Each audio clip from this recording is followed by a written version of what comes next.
We're now going to install and configure the WildFly application server. Before we start, I'm assuming that you have a working operating system with at least version 8 of the Java Development Kit installed. Now, I'm using the Ubuntu Linux operating system in this course, but you can follow along with Windows, a Mac, or any other flavour of Linux. Everything that we do will be identical no matter what the operating system is that you're using, or if there is something that's different, I will show you what you need to do for your operating system. Now, you need to have installed a JDK or Java Development Kit of at least Java 8 to be able to run the latest versions of WildFly. If you try and run with an earlier version, you'll get an error on startup as the configuration files which ship with WildFly set some virtual machine options which were only introduced in Java 8.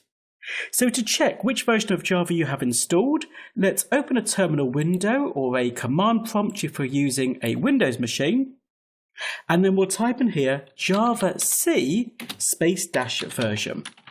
So as you can see here, I'm using Java 8, that shows us 1.8.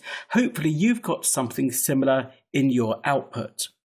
If you need to install the Java Development Kit, note that it's the standard Java SE version that you need to install. If you're downloading it from the Oracle website, make sure you click on Java SE and then the Downloads tab to obtain it from here.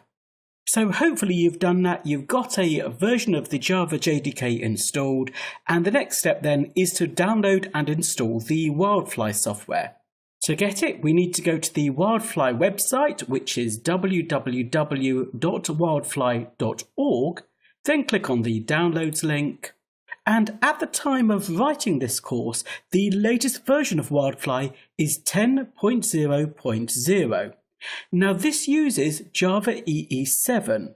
You should be fine to do this course on any future version of WildFly which also uses JavaEE 7. I guess eventually there'll be a JavaEE 8 or 9 version available, and sometimes the changes between these versions are significant. So where there are changes which means that something on this course is not working anymore, I will put the detail of what has changed in the errata for this course, which you'll find on the course page on our website. But for now, note that the JavaEE versions are a little bit behind the latest versions of standard Java. You'll notice that there are a few different versions of the JavaEE server. Part of the JavaEE specification is that it includes profiles that are a part of the full spec. If, for example, you are only going to be using servlets, then rather than getting an application server which has the whole set of JavaEE library implementations, you could just download the servlet version. This is a much smaller file and it will be quicker to run. However, in this course, we'll be learning about a number of different ways of using JavaEE, so we will need the full distribution. So let's download and install this, and no matter whether you're using Windows, a Mac or a Linux, you need to do the same thing, which is to download the zip file using this link here. Okay, so that's downloaded. Here it is in my downloads folder, and the next thing we need to do is unzip it, so I can do that by double clicking on the file. And then in this version of Ubuntu, I need to click on the extract button. There'll be something similar to do, obviously, in your version of your operating system. So that's now completed. Here's the folder that was created, and we now need to put this somewhere sensible on our computer. If you're using a Mac, you might want to put it in the Applications folder. On Windows, you'll probably choose to put it in your program files. It doesn't really matter where you put it, but as I'm using Linux, I'm going to put it in a folder called OPT WildFly. I'll need to do this using a terminal window so that I have the permissions to do the move. I'll navigate to the Downloads folder. Do an ls to check. This is the folder I'm trying to move called WildFly. So to move it, I'll need to do sudo mv, and then I'm moving WildFly into opt. I'll press enter. And hopefully that's happened. Let's just move to the new WildFly folder to check. Yes, so there it is. And in here, you'll see there's a number of subfolders called bin, domain, standalone, and so on. Now that's all we actually need to do to install WildFly, but there is a configuration step, which is that we do need to create a user account. Now I'm going to be using a terminal window to configure and run WildFly, and I suggest that you do the same.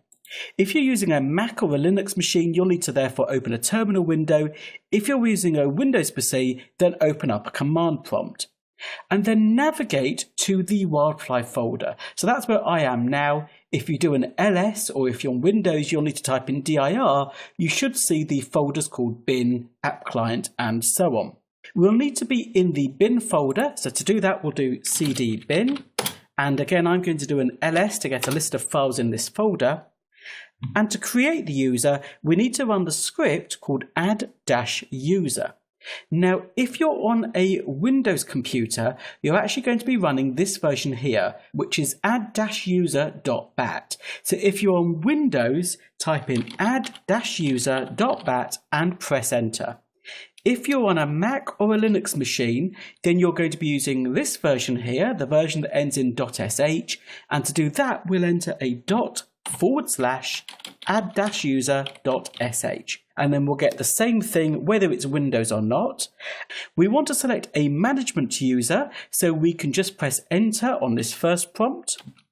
Now for the username and password, I'm going to just enter the word admin in lowercase so that it's easy for us to remember.